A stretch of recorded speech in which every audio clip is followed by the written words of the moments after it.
ครับผมบอยจีนเดย์บอร์ดเกมนะครับวันนี้มาเจอกันอีกแล้วนะครับกับอีกเกมหนึ่งของ GMT เกมนะฮะก็คือ Navajo War จริงๆมันน่าจะเหมือนกับไอชนเผ่าที่ของอเมริกาครับที่เกี่ยวกับเรื่องของการชนเผ่านาวาโฮครับที่เคยเป็นชนเผ่าพื้นเมืองของอเมริกามาก่อนนะฮะแล้วก็โดนคนขาวลุกไล่ไปเรื่อยๆนะครับก็คือชนเผ่าอินเดียนแดงนั่นเองพื้นเมืองนะครับก็เกมนี้ก็เป็นของ GMT เกมซึ่งเป็นเฉพาะเกมสงครามเหมือนเดิมนะฮะเกมนี้สึกเล่นได้ 1-2 คนนะครับแล้วก็นี่เทิร์นนึงอ่ะตั้งแต่10 ปีโหนานเหมือนกันเนาะก็จะมีอุปกรณ์ต่างๆแล้วก็มีอะไรหลายอย่างเยอะเหมือนกันฮะอันนี้เนี่ยด้านหลังนี้นะหน้าปกก็นี่เป็นชนเผ่าอันนี้มีแดงภูเขามีอะไรพวกนี้นะครับซึ่งเดี๋ยวมาดูข้างในกันดีกว่าในนี้มีอะไรกันบ้างเนาะโอเคเปิดมาปุ๊บก็แน่นอนครับเป็นเมาส์แมปอย่างดีฮะคือส่วนใหญ่บางทีถ้าเกิดเป็นบางเวอร์ชันอย่างเช่นอันที่แล้วครับไอเกมเฮเลนที่ผมพูดไปเมื่อครั้งที่แล้วอะฮะมันจะเป็นแบบแมปชีตอะฮะคราวนี้แต่ไอตัวนะตัวเนี้ยมันเป็นเมาส์แมปเลยก็ดูดีนะข้างๆนี่เป็นเมาส์แม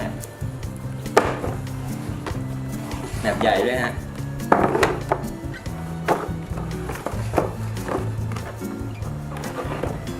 Culture Development Historical Event Card นี่ผมโชว์นิดหนึ่งนะเนี่ย Navajo War นะครับก็จะมีต่างๆ Enemy of the Layout Play นี่ก็เป็นจุดต่างๆนะครับโคโลราโดนี่คือมันตัดมาแผนที่บางส่วนนะฮะก็แผนที่มันก็ดูพิมพ์มาสีสันสวยงามน่าจับจองเป็นเจ้าของนะฮะแผนที่เมาส์แมปของเขาต่อไปก็จะเป็นเกี่ยวเรื่องของอันนี้มันจะเป็น War History พอดีอันนี้ถ้าเล่นก็ตัดแผ่นหนึ่ง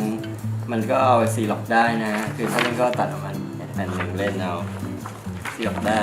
ก็จะมี Player Aid ครับกับ Action Summary Player Aid ก็นี่เป็นแผนอย่างนี้เลย เป็นเป็น Enemy Rate Flowchart ครับ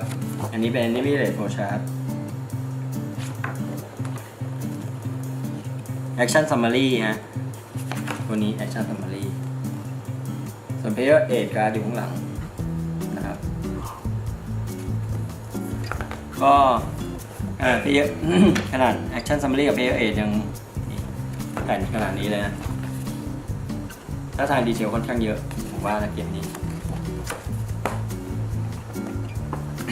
ส่วนต่อไปเป็น Playbook ครับ Playbook เนี่ยเป็นแน่นอนตามสไตล์ GMT ครับหนาใหญ่เยอะตัวอักษรที่สำคัญหนาใหญ่เยอะไม่สำคัญเท่าตัวอักษรเกือบทั้งหมดครับ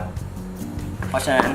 ก็อ่านแต่ว่าเขาเรียบเรียงมาค่อนข้างดีอะครับคือมันมีสเต็ปในการที่เขาใส่มาเพราะฉะนั้นก็อ่านกันนิดนึงนะไม่เป็นไรครับเราฝึกภาษาอังกฤษกันนะมี rule play อันนี้ playbook อันนี้ rule of the play ก็คือมีทั้ง playbook แล้วก็มีทั้ง rule book นะอยู่นี่มีถุงใส่อะไรเอ่ยถุงใส่คิ้วไม้ฮะน่าเอาไว้ใช้ในการจับบางอย่างในนั้นถุงใส่คิ้วไม้นี่มี Play Deck Card นะครับ Play Deck Card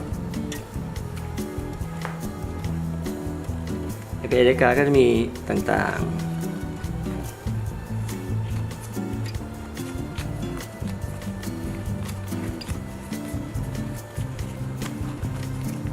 Ceremony Operation คือใช้ในการเล่นนะฮะ Play Deck ตัวนี้แล้วก็จะมีทายที่เอาไว้ใช้ในการเล่นต่างๆเป็นทายตามสไตล์ของ GMT นะฮะสี่เหลี่ยมนะครับ ค่อนข้างเยอะมากมากมากมากเลยทีเดียวแล้วก็มีการ์ดอีกครับ culture card ครับ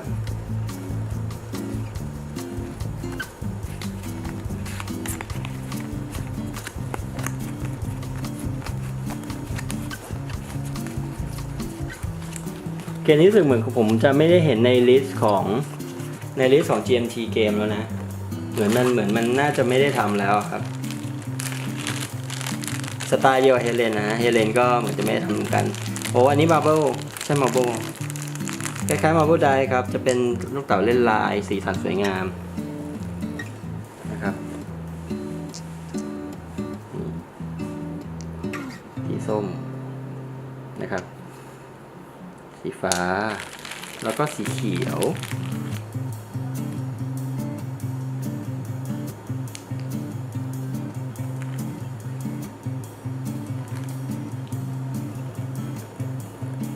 นะครับโอเคก็เนี่ยคืออุปกรณ์ของเกมนี้นะครับ Navajo War ก็ถ้าเกิดสมมติเกมพวกของ GMT เกมพวกนี้ส่วนใหญ่เขาจะเล่นเป็นแบบเหมือนกับว่าเน้นอัลกอริทึมเน้น history เน้นการเรียนรู้เกี่ยวกับเรื่องของเกมไปด้วยในการที่เราเล่นมันนะซึ่งเราสามารถเล่นมันได้ทั้ง1หรือ2คนเลยนะฮะคราวนี้ก็จะยังไงเดี๋ยวผมจะลองดูชวนแฟนชวนเพื่อนเล่นดูอะไรอย่างเงี้ยว่าติดเยอะแล้วนะยังไม่ได้มาทำสักทีก็ยังไงก็ตามไงขอบคุณมากครับวันนี้ก็ถ้าเกิดชอบไงกดไลค์กด subscribe ให้เป็นกำลังใจให้ผมด้วยนะครับยังไงวันนี้ขอบคุณมากนะครับขอให้มีความสุขในการเล่นกับบอร์ดเกมนะครับสวัสดีครับ